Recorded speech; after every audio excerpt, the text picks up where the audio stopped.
दीप सिद्धू, जुगराज सिंह, गुरजोत सिंह, गुरजंत सिंह, इनाम 1 लाख। जजबीर सिंह, बूटा सिंह, सुखदेव सिंह, इकबाल सिंह, इनाम 50,000 रुपए। 26 जनवरी को गणतंत्र दिवस के मौके पर दिल्ली को दहलाने वाले हुड़दंगियों की लिस्ट बनाई जा चुकी है। लाल किले की प्राचीर पर चढ़कर उस चीर हरण करने वाले आरोपियों की पूरी सूची बना ली गई है और उनके खिलाफ बकायदा इनाम राशि जारी की गई है। ये राशि दिल्ली पुलिस द्वारा जारी की गई है। पुलिस ने कहा कि जो कोई भी इन लोगों के बारे में जानकारी देगा या फिर कोई भी ऐसी सूचना देगा जिससे उन्हें पकड़ने में मदद मिले तो उसे इनाम दिया जाएगा।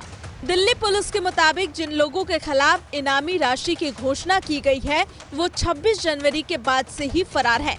इन्हीं लोगों ने लाल किले पर चढ़कर निशान साहिब और किसान संगठन का झंडा फहराया था और तिरंगे का अपमान किया। दिल्ली पुलिस लाल किले के आसपास लगे सीसीटीवी कैमरे की मदद के आधार पर आरोपियों की पहचान कर रही है और उन्हें गिरफ्तार करने की कार्रवाई तेज कर रही है। एक और जहां दिल्ली पुलिस ने दीप सिद्धू की गिरफ्तारी के लिए 1 लाख रुपए के इनाम की घोषणा की, तो वहीं दिल्ली पुलिस महासंघ जो पुलिस के वेलफेयर के लिए काम करती है, उसने 5 लाख रुपए की इनामी राशि की घोषणा की है। देखिए, दिल्ली पुलिस महासंघ का उद्देश्य है पुलिस के मोरल को बूस्ट करना, उसको हाई रखना, खाकी का सम्मान और खाकी की इज्जत के लिए हम लोग तत्पर हैं। सदैव अपने दिल्ली पुलिस के पूरे हिंदुस्तान की खाकी फोर्स के साथ हैं। आपको याद होगा जब विकास दुबे हुआ था तब भी दिल्ली पुलिस महासंघ ने एक बहुत बड़े रिवार्ड की घोषणा की थी। उसका असर कहें या यूपी पुलिस के बहुत अच्छे प्रयासों का असर है कि उसका एनकाउंटर हुआ और उसका सफाया हुआ।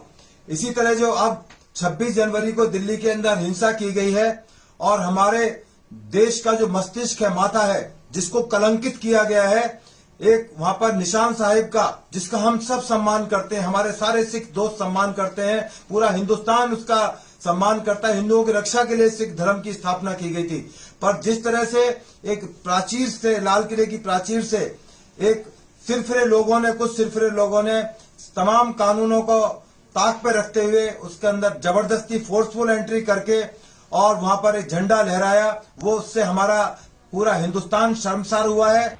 दीप सिद्धू का नाम गणतंत्र दिवस की हिंसा के बाद सबसे पहले सामने आया था। किसानों ने जहां दीप सिद्धू को बीजेपी का एजेंट बताया, तो वहीं दीप सिद्धू ने खुद को बेकसूर बताते हुए किसानों पर ही आरोप लगाए थे।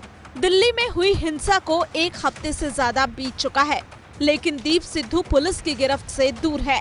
यही कारण है कि दीप सिद्धू के खिलाफ इनामी राशि घोषित करने के साथ साथ दिल्ली पुलिस ने 12 दंगाइयों की तस्वीरें भी जारी की है। ये सभी तस्वीरें 26 जनवरी के दिन की ही बताई जा रही हैं, जिस वक्त आरोपी लाल किले में घुसकर तोड़फोड़ कर रहे थे। इधर दिल्ली के बॉर्डर पर बैठे किसानों का प्रदर्शन लगातार जारी है। देश भर से किसानों को तो समर्थन मिल रहा है, अब अंतर्राष्ट्रीय सेलिब्रिटीज और हस्तियां भी भारतीय किसान को सपोर्ट कर रही हैं। पॉपुलर सिंगर रिहाना ने CNN की रिपोर्ट को ट्वीट करते हुए पूछा कि आखिर हम इसकी बात क्यों नहीं कर रहे हैं। रिहाना का मतलब किसानों के आंदोलन से था। रिहाना के बाद जलवायु परिवर्तन कार्यकर्ता ग्रेटा थनबर्ग और बाकी विदेशी हस्तियों ने भी अपना समर्थन दिल्ली में बैठे किसानों को दिया। दरअसल बॉर्डर पर बैठे किसानों को प्रशासन की ओर से सख्ती का सामना करना पड़ रहा है। पानी और बिजली काटने के बाद इंटरनेट की सेवाएं गाजीपुर, टिकरी और सिंघू बॉर्डर पर बंद कर दी गई थी। यही खबर दुनिया भर में जब फैली तब लोगों ने सामने आकर किसानों पर की जा रही सख्ती का विरोध किया। लगभग 2.5 महीने दिल्ली में और उससे पहले 2 महीने पंजाब में चला। 4.5 महीने से ये आंदोलन चल रहा है और जिस तरह से केंद्र की सरकार आंदोलन दबाने का प्रयास कर रही है, उतना ही आंदोलन में धार आ रहा है। इतिहास है कि किसान जब आंदोलन करने के लिए उतारू होता है तो ऐसे नहीं कि लाक्षणिक कुपोषण करके वो वापस निकल जाए। केंद्र को समझना पड़ेगा, ये जिस तरह की लड़ाई किसानों की है उसे गंभीरता से लें। अक्टूबर तक अगर उन्होंने कहा है तो वो अक्टूबर तक खींच सकते हैं, उनकी क्षमता है। दिल्ली के बॉर्डर पर किसानों को रोकने के लिए कड़ी मोर्चाबंदी की गई है। प्रशासन का कहना है कि ये सख्ती किसानों को दिल्ली आने से रोकने के लिए है, न कि आंदोलन को खत्म करवाने के लिए। किसान आंदोलन को जिस तरह से अब अंतर्राष्ट्रीय सपोर्ट मिल रहा है, इसको देखते हुए सरकार पर कुछ दबाव बनेगा या फिर नहीं, ये तो वक्त ही बताएगा।